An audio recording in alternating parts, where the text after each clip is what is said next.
तू त पूरा लगावला जोर हो, रहे दहिया हमार कमजोर हो। तू त पूरा लगावला जोर हो, रहे दहिया हमार कमजोर हो। तनिको दर्द ना घटता, बथता बथता बथता कमरिया ए राजा बथता, बथता बथता बथता कमरिया ए राजा बथता। तो हेलो दोस्तों, आपका स्वागत है हमारे YouTube channel writer Mahesh Prajapati में। तो दोस्तों, आज हम इसी सॉन्ग पर एक ऑर्केस्ट्रा प्लस रोमांटिक सॉन्ग लेकर आए हैं जो फुल और फ्री है। काफ़ी अच्छा मैटर है, मार्केट में बजने वाला मैटर है। तो चलिए स्टार्ट करते हैं बिना समय गवाए मुखड़े के साथ। तू तना चाहता रू बेजोर हो, कहमर हो जाई कमजोर हो।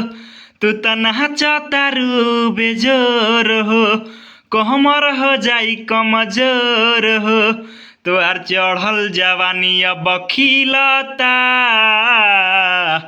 हिलता हिलता हिलता कमरिया ए रानी हिलता, हिलता हिलता हिलता कमरिया ए रानी हिलता। अंतरा फर्स्ट मन करे धाइले ही बहिया में कास के हो, बहिया में कास के लागत ले लेबू जान हमार हंस के हो, जान हमार हंस के। ना दिल तोहर के वो से मिलता, हिलता हिलता हिलता कमरिया ए रानी हिलता, हिलता हिलता हिलता कमरिया ए रानी हिलता।